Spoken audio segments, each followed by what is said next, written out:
మొదటి వచనంలో, ఈ తరం వారిలో నీవే నా ఎదుట ఏమై ఉన్నావు, నీతిమంతుడివై ఉన్నావు. ఈ తరం వారిలో నా ఎదుట నీతిమంతుడివై ఉన్నాడు. దేవుని ఎదుట నీతిమంతుడు. దేవుని ఎదుట నీతిమంతులైతే వాళ్ళు ఎప్పటికి కూడా వెనకతీరు. వాళ్ళు ఎప్పుడు కూడా ఎన్ని కష్టాలు వచ్చినా, ఎన్ని బాధలు వచ్చినా, ఎన్ని నిందలు వచ్చినా, ఎన్ని అవమానాలు వచ్చినా, దేవుని ఎదుట నీతిమంతుడైతే వాళ్ళు ఎప్పుడు కూడా ఇంకా ఆత్మీయంగా ముందుకు వస్తూనే ఉంటారు, కానీ వెనకకు తీరు. అయితే మనుషులు ఎదుట నీతిమంతులుగా నటించినట్లయితే కొన్ని కష్టాలను బట్టి, కొన్ని శ్రమలను బట్టి, కొన్ని ఇబ్బందులు మనం ఏం చేస్తూ ఉంటాం, తప్పిపోతూ ఉంటాం, పడిపోతూ ఉంటాం. కానీ దేవుని ఎదుట మనం నీతిమంతులుగా అయినట్లయితే దేవుడు ఏం చేయడు కదా. అందుకని ఏమంటాడంటే ఎబ్రీయులకు రాసిన పత్రికలో 10వ అధ్యాయము 38వ వచనం చూడండి. ఎబ్రీయులకు రాసిన పత్రిక 10వ అధ్యాయము 38వ వచనం.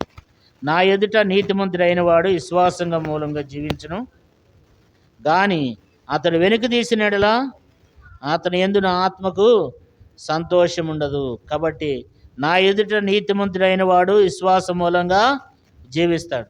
అయితే అతడు వెనుక తీసిన యెడల అతని యందు నా ఆత్మకి ఏముండదు, సంతోషం ఉండదు. దేవుని బిడ్డలైన మనము మరి దేవుని ఎదుట నీతిమంతులుగా ఉండాలి. వెనుక తీసేవారంగా ఉండకూడదు, వెనకం చేసేవారంగా ఉండకూడదు. కొన్ని పరిస్థితులను బట్టి, ఇబ్బందులను బట్టి మనం ఏం చేస్తూ ఉంటాం, ఆత్మీయంగా వెనకంజ వేస్తూ ఉంటాం అన్నమాట. కాబట్టి మనుషులు ఎదుట మనం నీతిమంతులుగా ఉన్నట్లయితే మనము ఏ చిన్న పరిస్థితి వస్తే, ఇప్పుడు మనుషులు ఏదన్నా అన్నారనుకోండి, ఇక మనం ఏం చేయము, దేవుని మందిరానికి మనం రావడానికి ఇష్టపడం. అది ఏంటంటే ఇది మనుషుల కోసం వచ్చేది. దేవుని కోసం వస్తే ఎన్ని పరిస్థితులు వచ్చినా ఏం చేస్తాం, మనము ఎదుర్కోగలం, దేవుణ్ణి గణపరచగలం. ఆ రీతిగా మనం కూడా ఉండాలని, నీవే నా ఎదుట ఏమై ఉన్నావు, నీతిమంతుడు అయి ఉండవు అంటున్నాడు. అంతేకాదు నోవాహు విషయంలో 6వ విషయాన్ని కూడా మనం చూసినట్లయితే చూడండి, 6వ అధ్యాయం 9వ వచనంలోనే, అక్కడ 6వ అధ్యాయం ఆదికాండం 6వ అధ్యాయం 9వ వచనంలో, నోవాహు నీతిపరుడును తన తరములో నిందారహితుడైండును. నిందారహితుడు అంటే నిందలేనివాడు కదా. ఎవ్వరు కూడా నోవాహు వైపు ఏలు పెట్టి చూపించడానికి అవకాశం లేదు. ఇదిగో ఈ వ్యక్తి ఇలాంటి వాడు, ఈ వ్యక్తిలో ఈ లోపం ఉంది, ఈ వ్యక్తిలో ఈ తప్పు ఉందని చూపించడానికి ఏమి లేదండి, అవకాశం లేదు. అందుకని దేవుడు ఏమంటాడు, ఈ తరం వారిలో నీవే నా ఎదుట ఏమై ఉన్నావు, నిందారహితుడై ఉన్నావు కదా. తన తరం వారిలో నిందారహితుడై ఉంటూ వచ్చినాడంట. ఒక్క నింద కూడా కదా. అందుకని మరి దేవుని బిడ్డలైన మనకు కూడా ఏం కలిగి ఉండాలా, నిందలేని వారమై ఉండాలి. మన సాక్షి జీవితాన్ని కాపాడుకుంటూ ఉండాలి, మన భక్తి జీవితాన్ని కాపాడుకుంటూ ఉండాలి కదా. దేవుడు ఏమన్నాడు అబ్రహాముతో, నా సన్నిధిలో నిందారహితుడివై నడుచుకునమన్నాడు కదా. మనము దేవుని సన్నిధిలో నిందారహితులమై నడుచుకోవాలి, నిందలేని వారమై మనం నడుచుకోవాలి. ఎటువంటి నింద కూడా చూపించేటువంటి అవకాశం, ఇదిగో నీ మీద నింద వేయటానికి బైబిల్లో దానియేలు మీద ఏం చేశారంటే వాళ్ళు ఒక నింద వేశారు. నింద వేయాలంటే ఎటు చూసిన అవకాశం దొరకట్లేదంట దానియేలు మీద. కారణం ఏంటంటే దానియేలు ఎలాంటి వాడు, చాలా పరిశుద్ధుడు, చాలా మంచి వ్యక్తి. అతని మీద ఏ రకంగా కూడా నింద వేయడానికి అవకాశం లేదు బైబిల్లో. అయితే దానియేలుని ఎట్లా వాళ్ళు పట్టుకున్నారంటే, ఎన్ని రకాలుగా చూసినా ఈ వ్యక్తి నింద వేయడానికి అవకాశం లేదు, నేరం మోపడానికి అవకాశం లేదు, కనుక ఒక ప్రార్థన చేసే విషయంలో మాత్రమే ఈ వ్యక్తిని మనం పట్టుకోవచ్చు అని చెప్పి వాళ్ళు పట్టుకోగలిగారు అనమాట. అంతేగాని మిగతా విషయాలు ఎక్కడ కూడా దానియేలు ఆయన నిందలేని వాడై జీవిస్తూ వచ్చినాడు. ఎవరు కూడా నిందించడానికి, నువ్వు ఇలాంటి వాడివి అని చెప్పడానికి అవకాశం లేనటువంటి జీవితాన్ని నోవాహు జీవిస్తూ వచ్చినాడు కదా. మన గురించి ఏం చేస్తారు, కథలుగా చెప్పుకుంటారు కదా. మనల్ని దాటి అట్లా మనం లీడ్చిపెట్టి మనం నలుగురు మాట్లాడుకుంటున్నారు అనుకోండి, నలుగురు మన ఎదుట నిలబడి మాట్లాడుకున్నప్పుడు మనం వాళ్ళని దాటి మనం వెళ్ళిపోతే చాలు, ఇక మన గురించి వాళ్ళు కథలుగా చెప్పుకుంటారు మన బలహీనతలు. కాబట్టి మనం అలాంటి నిందలేనటువంటి వారమే. ఒకవేళ ఇప్పుడు దాకా అలాంటి అనేకమైనటువంటి బలహీనతల ద్వారా వెళ్తూ వచ్చినామేమో, ఎదుటివాడు తప్పు మోపడానికి అవకాశం కుదిరిందేమో.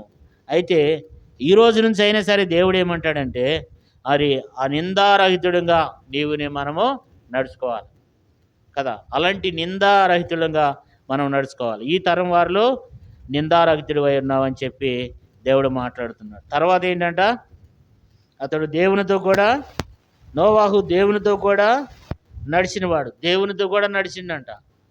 నోవాహు కూడా ఫ్యామిలీ ఉంది కదా, భార్య ఉంది, 3 కొడుకులు ఉన్నారు, 3 కోడళ్ళు ఉన్నారు. నోవాహు కూడా కుటుంబం ఉంది. అయినప్పుడు కూడా ఏం చేశాడు, దేవునితో కూడా నడిచిండు అనమాట. మనకు ఫ్యామిలీ ఉంది, మనకు 1-2 పిల్లలు ఉంటారు. ఒక్క కార్యక్రమానికి సమయానికి రాము, ఆదివారం మందిరానికే సమయానికి రాము. ఎందుకని అంటే మనకున్నటువంటి సమస్యలు మనం అట్లా చెప్తాం అనమాట. కారణం ఏంటంటే దేవునికి మనము అవకాశం, దేవునితో నడవడానికి, దేవునితో గడపడానికి మనకు సమయమే ఉండదు. దాన్ని మనమే పోగొట్టుకుంటున్నాం. కాబట్టి దేవునితో కూడా నడిచిండంట, దేవునితో కూడా. అందుకే బైబిల్ ఏం చెప్తుంది, నోవాహు దేవునితో కూడా నడిచిండంట కదా. దేవుని కార్యాలయంలో మనం కూడా ఏం చేయాలా, దేవునితో కూడా నడిచేవారంగా ఉండాలి కదా. దేవునితో కూడా నడవాలి. దేవుని కార్యాలు, ఎక్కడ సంఘం ఉంటే అక్కడ మనం ఉండాలి, ఎక్కడ ప్రార్థన కూడికలు ఉంటే అక్కడ మనం ఉండాలి కదా, ఎక్కడ దేవుని సన్నిధి ఉంటే అక్కడ మనం ఉండాలి. కాబట్టి నోవాహు కూడా ఏం చేస్తూ వచ్చినాడంటే దేవునితో కూడా నడిచిండంట. అసలు నడవడానికి అవకాశం లేని పరిస్థితులు. ఎందుకంటే ఆ రోజుల్లో ప్రజలందరూ ఎట్లా ఉన్నారు, భూమి అంతా ఏమైపోయిందంట. 6:11 వచనంలో, భూలోకము దేవుని సన్నిధిని ఏమైపోయింది, చెడిపోయిండు, భూలోకం బలత్కారంతో నింపబడి ఉన్నది. 12వ వచనం, దేవుడు లోకమును చూసినప్పుడు అది చెడిపోయిండును, భూమి మీద సమస్త శరీరులు తమ మార్గమును చెరిపేసుకుని ఉన్నారంట కదా. ఎక్కడ చూసినా బలత్కారంతో నింపబడి ఉంది, ఎక్కడ చూసినా పాపంతో నింపబడి ఉంది. దేవుడు చూస్తూ వచ్చినప్పుడు ఆ లోకం ఎట్లుందంటే భయంకరమైన పరిస్థితి. ఎక్కడ చూసినా పాపంతో నింపబడినటువంటి దేశం అది. ఎక్కడ చూసినా ప్రజలు చెడిపోయి ఉన్నారు, రకరకాల బానిసలతో ఉన్నారు అక్కడ. అలాంటి భయంకరమైనటువంటి దినాల్లో ఆ రోజులు ఉన్నాయి. అందుకని దేవుడు ఏమంటాడు, నోవాహు దినముల్లో జరిగినట్లును జరుగును అన్నాడు. మన నోవాహు దినాలు ఏం చేస్తారంట, లోకాసు వార్త 17వ అధ్యాయంలో ఉంటుంది. నోవాహు దినముల్లో జరిగినట్లును జరుగును అంటాడు. నోవాహు దినాలు ఏం చేస్తున్నారంట, నాటు వేస్తున్నారంట, నారు నాటుతూ ఉన్నారంట, పెండ్లు చేసుకుంటున్నారంట, పెండ్లకి ఇస్తూ ఉన్నారంట, తినుసు త్రాగుతూ ఉన్నారంట. అంటే నోవాహు దినాల్లో ఉన్నటువంటి ప్రజలు అంత భయంకరమైన పరిస్థితులు ఉన్నారు. నారు నాటుతున్నారంట, అంటే నారు నాటవచ్చు. నారు నాటపోతే ఎట్లాగండి, పొలాలు పని చేసుకోవచ్చు. కంటే దేవుని కంటే ఎక్కువగా పొలాలను ఎక్కువ ప్రేమించడం కదా, దేవుని కంటే ఎక్కువగా పొలాలను ఎక్కువ ప్రేమించడం, దేవుని కంటే ఎక్కువగా దేవుడిచ్చిన పొలాల మీద ప్రాముఖ్యత ఇవ్వటం. నారు నాడుతున్నారంట, తర్వాత తినుతూ సాగుతూ ఉన్నారంట. ఇక ఎంతవరకు తినటం, త్రాగటం, ఎంజాయ్ చేయటం, తర్వాత పెండ్లి చేస్తూ ఉన్నారంట. అంటే పెండ్లి చేసుకోవద్దంటే చేసుకోవాలి, కానీ నోవాహు దినాల్లో ప్రజలు ఎట్లున్నారంట, దేవుని కుమారులు ఏం చేస్తున్నారు చూడండి. 6వ అధ్యాయం 1వ వచనంలో, నరులు భూమి మీద విస్తరింపను ఆరంభించిన తర్వాత కుమార్తెలు వారికి పుట్టినప్పుడు దేవుని కుమారులు నరుని కుమార్తెలు చక్కని వారని చూచి వారందరితో తమకు నచ్చిన స్త్రీలను వివాహం చేసుకుంటూ వచ్చినారంట. వాళ్ళు ఏం చేస్తున్నారు, దేవుని చిత్తానికి అనుకోవట్లేదు, వివాహం విషయంలో ఏం చేయట్లేదు, ఎవరికి నచ్చిన వాళ్ళని వాళ్ళు చేసుకుంటున్నారనమాట. హిందువులకి ఇచ్చేసుకుంటున్నారు అమ్మాయిలని అబ్బాయిలని, వాళ్ళని వీళ్ళు చేసుకోవడం, వీళ్ళు వాళ్ళు చేసుకోవడం. అంటే వాళ్ళు పెళ్ళిళ్ళు చేసుకుంటూ ఉన్నారంట నోవాహు దినాల్లో కదా. కాబట్టి పెళ్లి చేసుకోవాలి మంచిదే, కానీ వాళ్ళు ఎవరితో పెళ్లి చేసుకోవాలి, అసలు వివాహ విషయంలో దేవుని ఏర్పాటేంటి, ఇవన్నీ ఏం చూడట్లేదంట వాళ్ళు. అలాంటి భయంకరమైన పరిస్థితుల్లో నోవాహు కుటుంబం మాత్రం ఏం చేస్తున్నారు, దేవుని యందు భయభక్తులు కలిగి దేవుని యొక్క త్రోవల్లో నడుస్తున్నారు. అలాంటి అప్పుడు అతడు ఏం చేస్తున్నాడంట, నోవాహు ఏం చేస్తూ వచ్చినాడంట, దేవునితో కూడా నడుస్తూ వచ్చినాడు అంటాడు. దేవుడే, మనం కూడా దేవుని బిడ్డలైన మనము దేవుని కార్యములందు మనం ఆసక్తి కలిగి ఉండాలి. ఎన్నో పనులు ఉంటాయి, ఎన్ని పనులున్నా ఎన్ని ఇబ్బందులు ఉన్నా సరే మనం ఏం చేయాలా, దేవుని పనుల అందు ఆసక్తి కలిగి ఉండాలి. కాబట్టి సంఘం ఎక్కడికి నడిస్తే మనం అక్కడికి నడవాలి. సంఘం ప్రార్థన చేస్తుంది అనుకో, మనం ఇంటికాడ హాయిగా తిని నిద్రపోవటం కాదు. నోవాహు అట్లా చేయలే. నోవాహు ఏం చేస్తున్నాడు, దేవునితో కూడా నడిచినాడంట, కుటుంబాన్ని కాపాడుకుంటున్నాడు, తర్వాత దేవుని పని కూడా చేస్తున్నాడు కదా. కాబట్టి దేవునితో కూడా నడుస్తూ వచ్చినాడంట. తర్వాత ఏం చేస్తూ వచ్చినాడు, పేతురు రాసిన 2వ పత్రిక, అక్కడ మంచి మాట ఉంటుంది. పేతురు రాసిన రెండో పత్రికలో పేతురు రాసిన రెండో పత్రికలో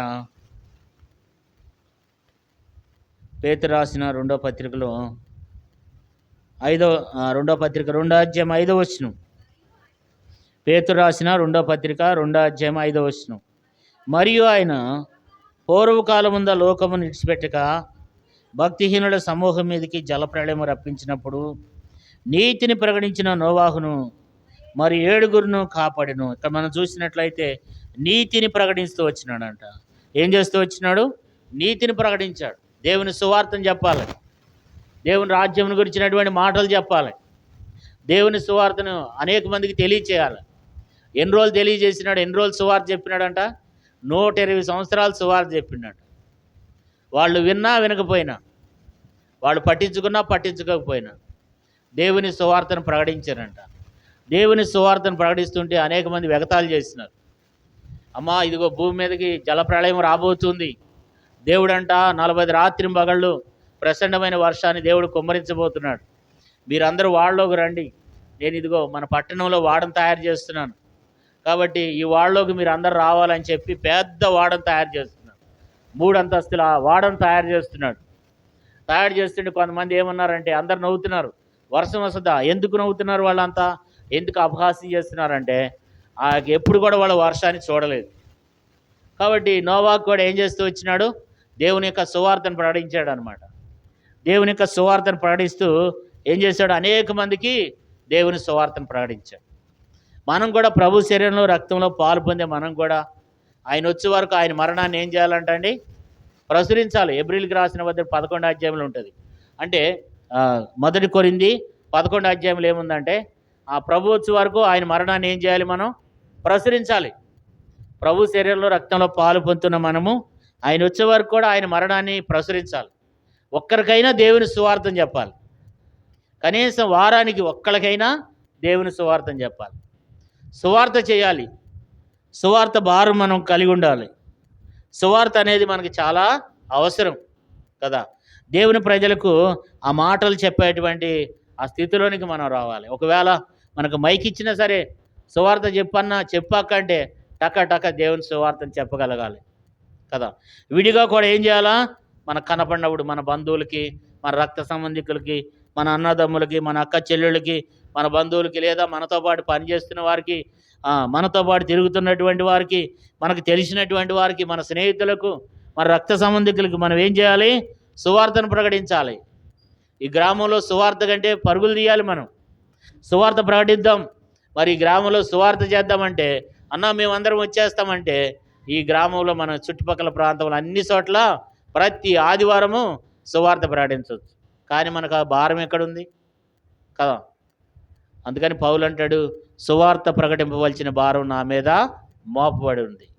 అయ్యో, నేను సువార్తను ప్రకటింపనడలా నాకు శ్రమ అన్నాడు. కాబట్టి మనకు శ్రమలు ఎందుకు వస్తున్నాయంటే, దేవుని యొక్క రాజ్యాన్ని మనము ప్రకటన చేయట్లేదు. నోవాహు ఏం చేశాడంట? నీతిని ప్రకటించాడంట కదా. 120 సంవత్సరాలు సువార్తను చెప్పిండంట. 120 సంవత్సరాలు భూమి మీదకు ప్రచండమైన వర్షం రాబోతుంది, దేవుడు ఉగ్రత రాబోతుంది, మీరు అందరు నమ్ముకోండి అని చెప్పినప్పుడు ఒక్కడు కూడా నమ్ముకోలే. వాళ్ళ ఇంట్లో వాళ్ళు మాత్రమే 8 మంది ఏం చేశారు? రక్షణ పొందినారు. 8 మంది. అంటే ఇప్పుడు నోవాహు విషయాల్లో చూడండి ఎన్ని విషయాలు దేవుడు రాసి పెట్టినాడు. ఒకటేంటి? విశ్వాసం. 2వది భయభక్తులు కలిగిన. 3వది దేవుని కృపను పొందినాడు. 4వది ఆరాధిస్తూ వచ్చినాడు. 5వది నీతిమంతుడు. 6వది నిందారహితుడు. 7వది దేవునితో కూడా ఏం చేస్తూ వచ్చినాడంట? నడుస్తూ వచ్చినాడంట. 8వది నీతిని ప్రకటించాడు. సువార్థికుడు కదా. మనం కూడా సువార్థికులుగా ఉండాలి కదా. మన దగ్గరికి వచ్చినప్పుడు అనేక మందికి, దేవుని ఎరగని వారికి దేవుని గురించి మనము మాట్లాడాలి కదా. కాబట్టి సువార్తను ప్రకటిస్తూ వచ్చినాడు, సువార్థికుని పని చేస్తున్నాడు కదా. తనకు కూడా కుటుంబం ఉంది, సువార్త చేస్తున్నాడు. తర్వాత ఏం చేస్తూ వచ్చినాడంట? ఇంకా 9వ విషయాన్ని కూడా చదువుకుందాం. మొత్తం 10 చాలా ఉన్నాయి ఆయన విషయంలో. మనం 10 విషయాలు మాత్రమే చదువుకుందాం. 9వ విషయాన్ని కూడా మనం చదువుకుందాం. నోవాహు ఏం చేశాడు అనేది మనం చూసినట్లయితే 7వ అధ్యాయం 5వ వచనం. ఆదికాండము 7వ అధ్యాయము 5వ వచనం. తనకు యెహోవా ఆజ్ఞాపించిన ప్రకారము నోవాహు యావత్తు చేసింది. చూడండి, అందరు కలిసి చదువుకుందాం. ఆదికాండం 7:5 తనకు యెహోవా ఆజ్ఞాపించిన ప్రకారము నోవాహు యావత్తును చేసెను. కాబట్టి తనకు యెహోవా ఆజ్ఞాపించిన ప్రకారము నోవాహు యావత్తును చేశాడు. దేవుడు ఆజ్ఞాపించిన మాట ప్రకారంగా చేశాడు. దేవుడు అన్నాడు, నోవాహు, నేను నీకు ఒక మాట చెప్తున్నానంటే, చిత్తం ప్రభు అన్నాడు. నువ్వేం చేస్తావంటే, లోకమంతా చెడిపోయింది, నేను ఈ భూమి మీదకి ప్రచండమైన వర్షాన్ని కురిపించబోతున్నా. నువ్వు సితిసారపు చెట్టుని తీసుకో, దాన్ని చక్కగా కట్ చేయి, నేను నీకు వాడ ఏ రీతిగా తయారు చేయాలో దానికి సంబంధించినటువంటి నమూనాన్ని నీకు ఇస్తాను. నేను చెప్పినట్లుగా వాడను తయారు చేయి. దానికి ఎన్ని అరలు ఉండాలో, అది ఎంత పొడవు ఉండాలో, మరి బైబిల్ ప్రకారంగా చూసుకున్నట్లయితే 550 ఫీట్లు, 550 అడుగులు పొడవు అట్లా ఉంటుంది. అది చాలా పెద్దదన్నమాట. కనీసం మన ఈ ఆవరణం కంటే కూడా ఎక్కువైన పెద్దది. అంత పెద్దవాడను తయారు చేశాడు. నోవాహు తయారు చేసినటువంటి వాడ ఇంతవరకు కూడా తయారు చేయలేదని చెప్పి సైంటిస్టులు చెప్తున్నారు. నోవాహు తయారు చేసినటువంటి వాడు ఇప్పుడు కూడా ఉంది. అంటే దేవుడు ఆజ్ఞాపించిన పని తను చేశాడు. అమ్మో, అంత పెద్దవాడ, ఎన్ని చెట్లు కొట్టుకు రావాలి, ఎంత పని చేయాలి. మరి నేను ఆ పని చేయడానికి కూడా నాకు అంత ఆ వడ్రికితనం కూడా నాకు రాదు, ఆ కార్పెంటర్ వర్క్ నాకు రాదు, కాబట్టి ఆ పని నేను చేయలేను అని చెప్పలేదు. కానీ ఆ పని చేయటానికి ఏం చేస్తూ వచ్చినాడు? పూనుకున్నాడు. అందుకని 7:5 ఏముందంటే, 7:5 తనకు యెహోవా ఆజ్ఞాపించిన ప్రకారము నోవాహు యావత్తును చేసినాడు. కాబట్టి దేవుడు ఏదైతే ఆజ్ఞాపించినాడో, దేవుడు ఆజ్ఞాపించిన ప్రకారంగా యావత్తు చేస్తూ వచ్చినాడు అనమాట. దేవుడు ఏదైతే ఆజ్ఞాపించినాడో దాన్ని చేసినాడు. దేవుడు ఆజ్ఞలో కొంచెం కూడా తప్పిపోలేదు కదా. దేవుని పని ఎంత ప్రయాసపడి చేస్తూ వచ్చినాడో కదా. ఇంకేం చేస్తున్నాడు చూడండి, 6 ఆదికాండం 22 ఆదికాండం 6:22 నోవాకు అట్లు చేసెను, దేవుడు అతనికి ఆజ్ఞాపించిన ప్రకారం యావత్తు చేసిన. దేవుడు ఏదైతే ఆజ్ఞాపించినాడో అది యావత్తు చేసినాడు అనమాట. 6:22 నోవాహు అట్లు చేసెను, దేవుడు తనకు ఆజ్ఞాపించిన ప్రకారము యావత్తును చేశాడు. ఏదైతే దేవుడు ఆజ్ఞాపించినాడో అది తప్పకుండా చేస్తున్నాడు కదా. దేవుని ఆజ్ఞల విషయంలో కొంచెం కూడా తప్పిపోలేదన్నమాట. దేవుని ఆజ్ఞల విషయంలో కొంచెం కూడా తప్పిపోలేదు. దేవుడు ఏదైతే తనకు ఆజ్ఞాపించినాడో ఆ పని చేస్తూ వచ్చినాడు కదా. అందరూ ఏం చేస్తున్నారండి? అందరూ సొంత పనులే చూసుకుంటున్నారంట. బైబిల్ ఉంది, అందరూ తమ సొంత కార్యములే చూసుకుంటున్నారు, కానీ యేసుక్రీస్తు కార్యములను ఏం చేయరంట, చూడరంట. నోవాహు దినాల్లో కూడా ఏం చేస్తూ వచ్చినారు? అందరూ సొంత కార్యాలు చూస్తున్నారు. ఊడుపులు నాట్లు వేసేవాళ్ళు నాట్లు వేస్తున్నారు, పొలాలు పనికి వెళ్ళేవాళ్ళు పొలాలకు వెళ్తున్నారు, పెళ్ళిళ్ళకి సంగతులు చూసేవారు పెళ్ళిళ్ళ ఎవరి పని మీద వాళ్ళు, లోకమంతా బిజీగా ఉంది. కానీ నోవాహు ఎవరి పని మీద ఉన్నాడు? దేవుని పని మీద ఉన్నాడు. అంటే నోవాహుకి ఏం పని పట్టలేదా? నోవాహు కూడా ఎన్నో పనులు ఉంటాయి కదా. కానీ నోవాహు ఏం చేస్తున్నాడు? దేవుని పని మీద ఉన్నాడు. అందరూ చాలామంది ఈ రోజున కూడా. అందుకని దేవుడు ఏమంటున్నాడంటే, నోవాహు దినాల్లో జరిగినట్లును జరుగును, మనిషి కుమారుడు రాకడ సమయంలో కూడా జరుగును అన్నాడు. అంటే ఈ దినాల్లో కూడా అలాంటి పరిస్థితులు ఉన్నాయి. ఎంతమంది దేవుని కంటే కూడా దేవుని కార్యాలు విడిచిపెట్టి ఎంతవరకు ఇంకా ఆదివారం దాకా పోయిందంటే మరలా ఆదివారం వచ్చేదాకా కూడా ఏ పనుల మీద ఉంటున్నాం మనం? మన సొంత కార్యాలే. దేవుని మందిరంలో పని చేయాలన్నా మన సొంత కార్యాలే. ఇవన్నీ మునిగిపోతాయి దేవుని బిడ్డలారా కదా. పొలం కోసం ప్రయాసపడినోడు పొలం మునిగిపోయింది, మునిగిందా మునగలేదా? ఇళ్ల కోసం ప్రయాసపడి ఇళ్ళు కడుతూ ఉన్నారని బైబిల్ చెప్తుంది. నోవాహు దినాల్లో లూకాసు వార్త 17 చూసినట్లయితే ఇళ్ళు కడుతూ ఉన్నారంట. ఏం చేస్తున్నారు? ఇళ్ళు కడుతున్నారు. ఇళ్ళు కట్టిన వాడు ఇల్లు మునిగిపోయింది. పొలాలు నాటుతూ వేస్తూ పొలమే శాశ్వతం అనుకున్నవాడు పొలం మునిగిపోయింది. చివరకు వాడే మునిగిపోయినాడు. దేవుడే ఏం చేశాడు చెప్పండి? ఆ వాడకు దేవుడే తలుపు వేసినాడు. ఇక దేవుడు మూస్తే ఇంకా తెరవగలిగిన వాడెవడు కదా. కాబట్టి అందరూ మునిగిపోతున్నారు. కారణం ఏంటంటే అందరూ సొంత కార్యాలు చూసుకుంటున్నారు, కానీ దేవుని కార్యాలు ఎవరు కూడా చూడటం లేదు. యేసు ప్రభు కార్యాలు అందరూ చూడరు, కొంతమందే చూస్తారు. అందరూ సొంత కార్యాలు. ఇప్పుడు మందిరం అయిపోయిందా, ఇంకా మళ్ళా ఆదివారం దాకా దొరకం మనం. కారణం ఏంటంటే మనం అట్లా అయిపోయాం. నోవాహు దినాలే కాదు, ఈ దినాల్లో కూడా నీవునే మనం అలాగున్నాం అనే విషయాన్ని జ్ఞాపకం పెట్టుకోవాలి.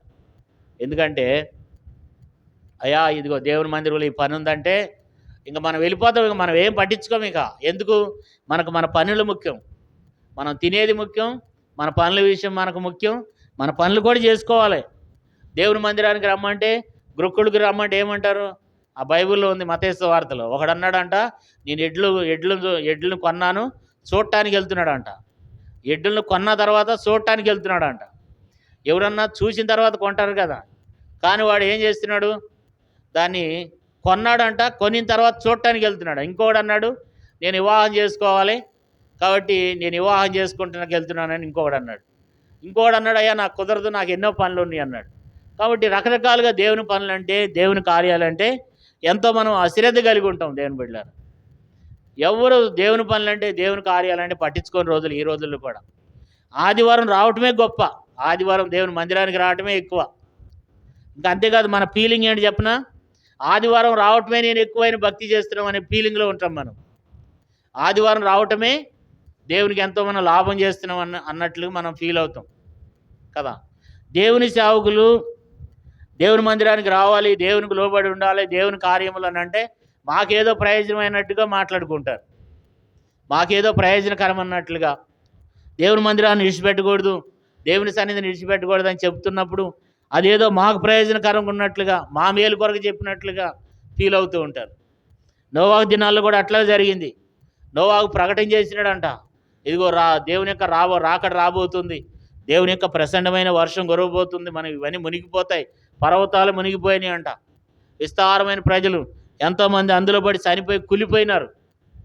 కానీ మాట వినలేదు. దైవ సేవకుడు 120 సంవత్సరాలు దేవుని సువార్తను పాటిస్తే ఒక్కడు కూడా ఆ మాటను వినలేదు. ఎంతమంది రక్షింపడ్డారంట? 8 మంది మాత్రమే ఆ రక్షణలోకి వచ్చినారు. మిగతా వాళ్ళంతా ఏమైపోయినారు? లోకమంతా ఏమైపోయినారు కదా.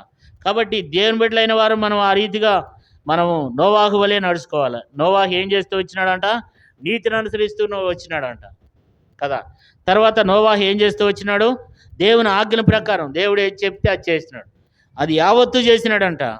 తనకి కుటుంబం ఉంది. అనేక మంది అనుంటారు, ఏం పని పాట లేదా ఊర్లో, ఇంత పెద్దవాడు తయారు చేస్తున్నావు అని.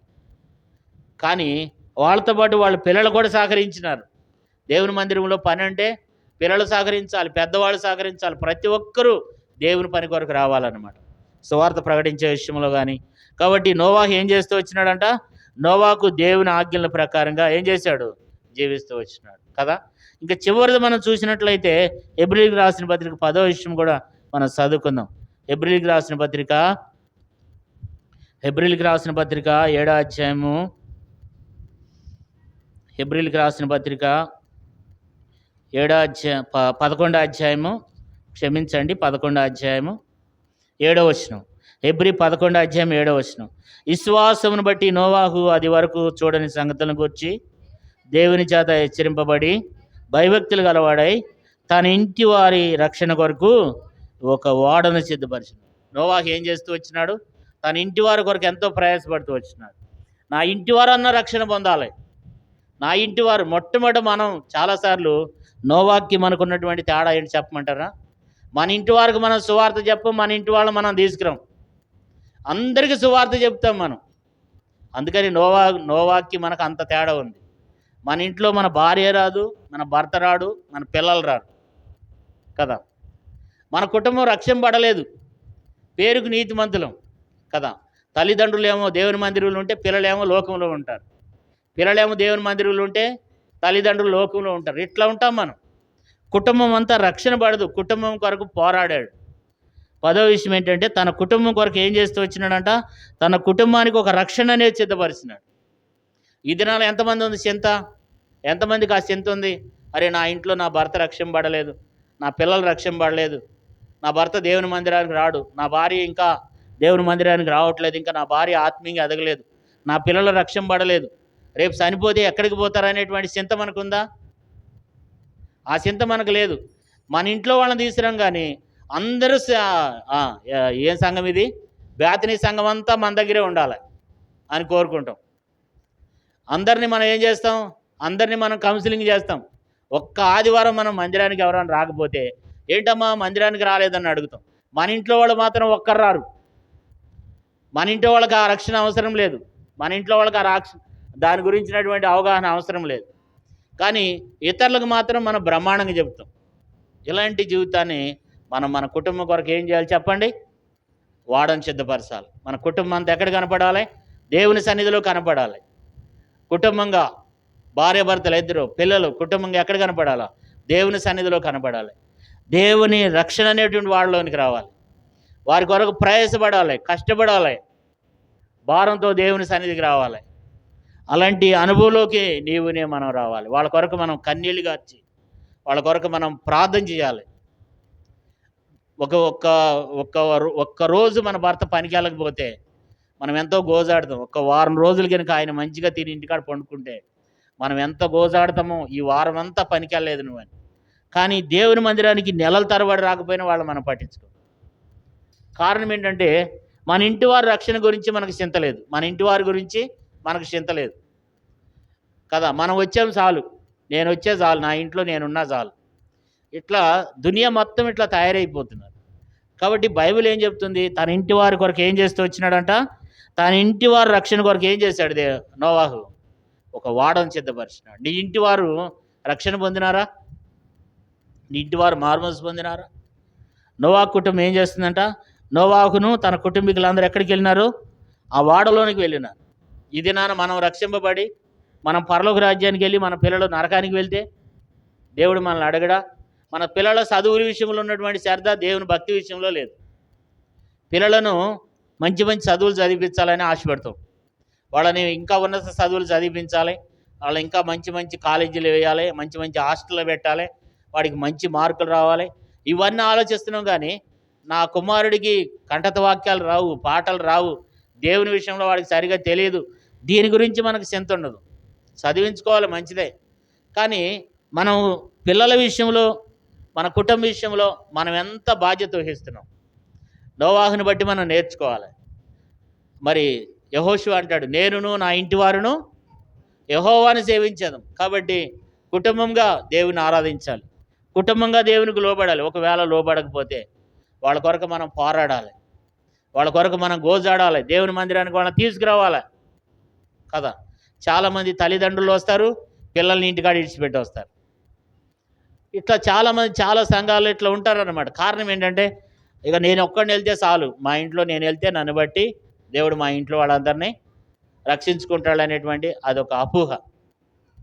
ఎవరి నీతిని బట్టి ఎస్కేల్ గ్రంథంలో రాయబడింది. నోవాహు గురించి, ఏబు గురించి, మరి మోషే గురించి, అమ్మా సామ్యలా ముగ్గురు గురించి రాయబడింది. వాళ్ళ నీతిని బట్టి వాళ్ళు ఏం చేస్తారంట?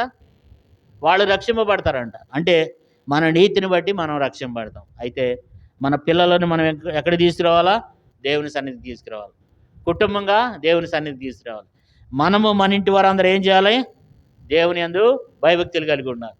కుటుంబంగా దేవుణ్ణి ఆరాధించాలి, కుటుంబంగా దేవుణ్ణి ఘనపరచాలి, కుటుంబంగా దేవుణ్ణి సేవించాలి. కుటుంబంగా వస్తే ఎంత సంతోషం ఉంటుంది కదా. మన కుటుంబాలుగా వస్తే ఈ మందిరం సరిపోదు. కుటుంబాలుగా తల్లిదండ్రులు, పిల్లలు అందరూ వస్తే ఈ మందిరం చాలదు, మనకు పట్టు చాలదు మందిరం. కానీ కుటుంబాలుగా రా, అంత సింగల్గా. ఇప్పుడు ఈ లిస్ట్ ప్రకారం చూస్తే నా దగ్గర ఒక లిస్ట్ ఉంది. 31 మంది ఉన్నారు దాని మీద, 31 కుటుంబాలు ఉన్నారు. 31 కుటుంబాలను లెక్క పెట్టుకుంటే ఎంతమవుతున్నారో తెలుసా అండి? 100 మంది పైగా అయిపోతున్నారు. అంటే కానీ వచ్చేది ఎంతమంది? 60-70 మంది. లెక్క అయితే ఎంతో విస్తారంగా ఉంది. ప్రార్థన చేసేది అనేక మంది కొరకు, కానీ వీళ్ళంతా నమ్మిన వాళ్ళే. కానీ వారి కొరకు మనం ఏం చేయాలి? అందుకని నోవాహు ఏం చేస్తూ వచ్చినాడంట? తన ఇంటి వారి రక్షణ కొరకు ఒక వాడని ఏం చేశాడు? సిద్ధం చేశాడు. కాబట్టి మన ఇంటి వారి కొరకు మనం ప్రయాసపడాలి. మన ఇంటి వారిని ఏం చేయాలా? అపొస్తలుల కార్యముల్లో ఒక వ్యక్తిని మనం జ్ఞాపకం చేసుకో. 3 వ్యక్తులు ఉన్నారు అపొస్తలుల కార్యములో. అపొస్తలుల కార్యములో కుటుంబంగా దేవుని సేవించిన వారు 3 వ్యక్తులు ఉన్నారు. అపొస్తలుల కార్యములు 10వ అధ్యాయము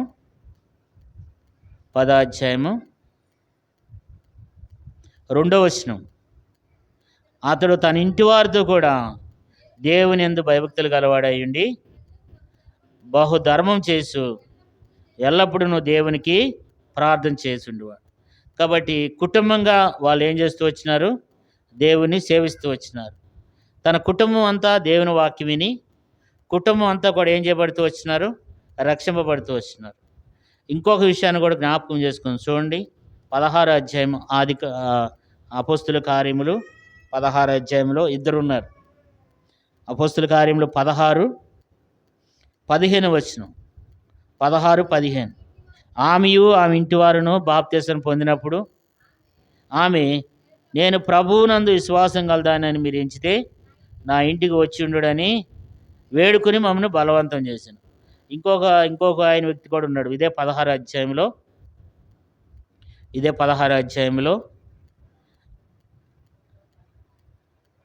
31 వచనం. అందుకు వారు, ప్రభువైన యేసుక్రీస్తునందు విశ్వాసం ఉంచుము, అప్పుడు నీవును నీ ఇంటి వారు రక్షణ పొందుదురని చెప్పి. 32 వచనం. అతనికిని అతని ఇంట్లో ఉన్న వారందరికీ దేవుని వాక్యం బోధించింది. ఆ రాత్రి ఆ గడియలోనే అతడు వారిని తీసుకుని వచ్చి వారి గాయములు కడిగిన వెంటనే అతడును అతని ఇంటి వారందరూ బాప్తిసం పొందారు. కాబట్టి అతను అతని ఇంటి వారందరూ కూడా ఏం చేస్తూ వచ్చినారంట? బాప్తిసం పొందినారంట. కాబట్టి ఇట్లా మనం చూస్తూ ఉంటే అనేక మంది ఏం చేస్తూ వచ్చినారు? కుటుంబంగా దేవుణ్ణి సేవించారు. కాబట్టి నోవాహు ఏం చేస్తున్నాడు? తన కుటుంబం కొరకు ఒక ఓడను సిద్ధపరుస్తున్నాడు. మనము ఇంటి దగ్గర ప్రార్థన చేసుకునేటప్పుడు మన ఇంట్లో వాళ్ళందరినీ కూర్చోబెట్టాలి. రండి ప్రార్థన చేసుకుందాం, ఫ్యామిలీ పేరు చేసుకుందాం, వచ్చి కూర్చోండి అని చెప్పి వారిని కూర్చోబెట్టాలి. వారికి మన వాక్యాన్ని వినిపించాలి. వాక్యాన్ని వారికి అందించినప్పుడు వారి వాక్యం విని వాళ్ళు అట్లా మేలు పొందుతారు. వారి కొరకు మనం ప్రార్థన చేసి దేవుని సన్నిధికి వారిని తీసుకురావాలి కదా. అప్పుడు ఎన్ని విషయాలు చదువుకున్నాం? విశ్వాసం గలవాడు, దేవుని యందు భయభక్తులు గలవాడు, దేవుని కృపను పొందినవాడు, మంచి ఆరాధికుడు, తర్వాత నీతిమంతుడు, నిందారహితుడు, దేవునితో కూడా నడిచినవాడు, నీతిని ప్రకటించాడు, మంచి సువార్థికుడు, తర్వాత దేవుని ఆజ్ఞలు యావత్తు చేస్తూ వచ్చినాడు. తర్వాత తన ఇంటి వారి కొరకు ఏం చేస్తూ వచ్చినాడు? రక్షణ వాడను సిద్ధపరుస్తూ వచ్చినాడు. మనల్ని మనమే పరీక్షించుకుని మనం కూడా మన ఇంటి వారి కొరకు ఏం చేయాలి? రక్షణ వాడని సిద్ధపరచాలి. తీసుకురండి, మీ ఇంట్లో వాళ్ళందరినీ మందిరానికి తీసుకురండి. అది దేవుని యొక్క చిత్తం, దేవుని యొక్క ఉద్దేశం. నోవాహు వలె నీవు నీ ఇంటివారు కుటుంబం కొరకు మనం ఏం చేయాలి? పోరాడాలి. కుటుంబంగా మనం దేవుని సన్నిధికి తీసుకురావాలి. అందరము దేవుని సన్నిధిలో మనము కనపడాలి. అందరము దేవుని గణపరచాలి, దేవుని స్తుతించాలి. నోవాహు వలె నీవునే మనం కూడా ఆ రీతిగా మనం నడుచుకోవాలి. దేవుడి కొద్ది మాటలను దీవించి ఆశీర్వదించును గాక. మనం పరీక్షించుకుందాం. ఒక 2 నిమిషాలు మోకరించండి.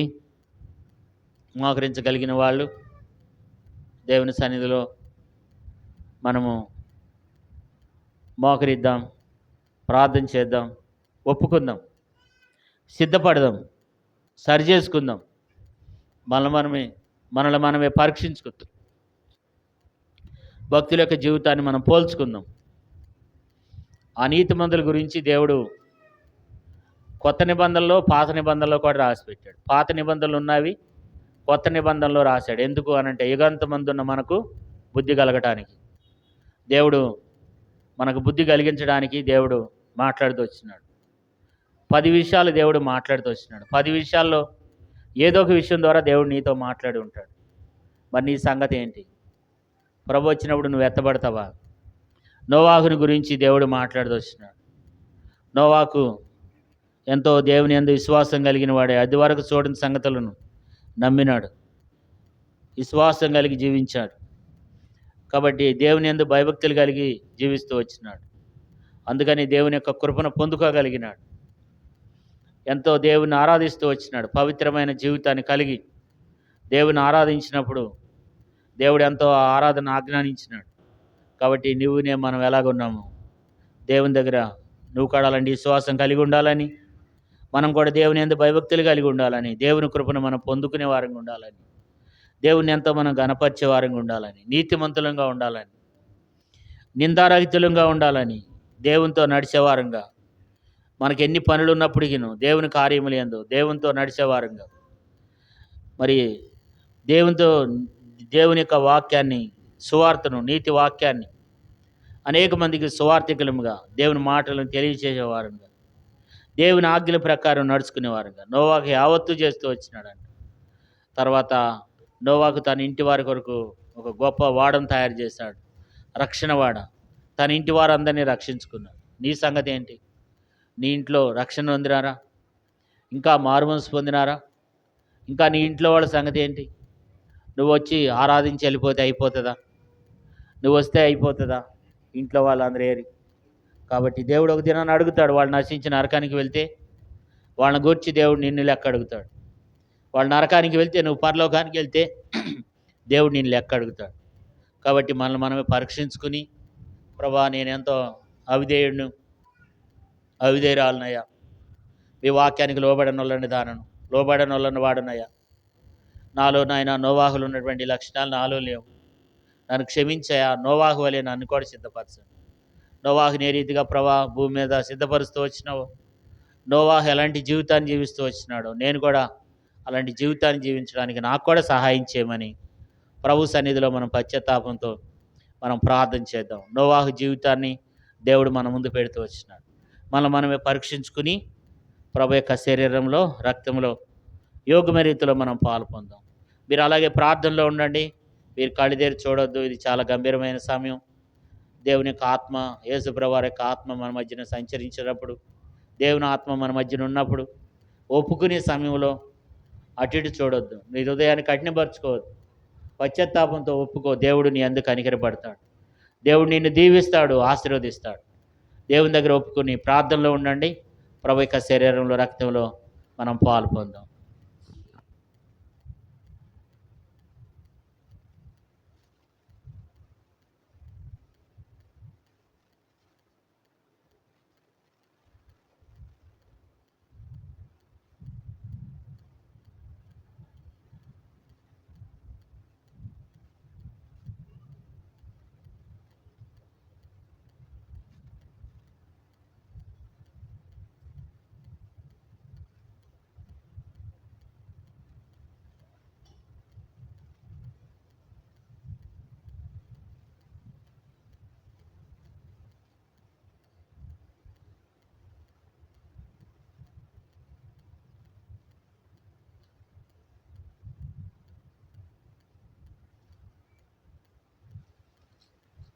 మనమే పరీక్షించుకుందాం.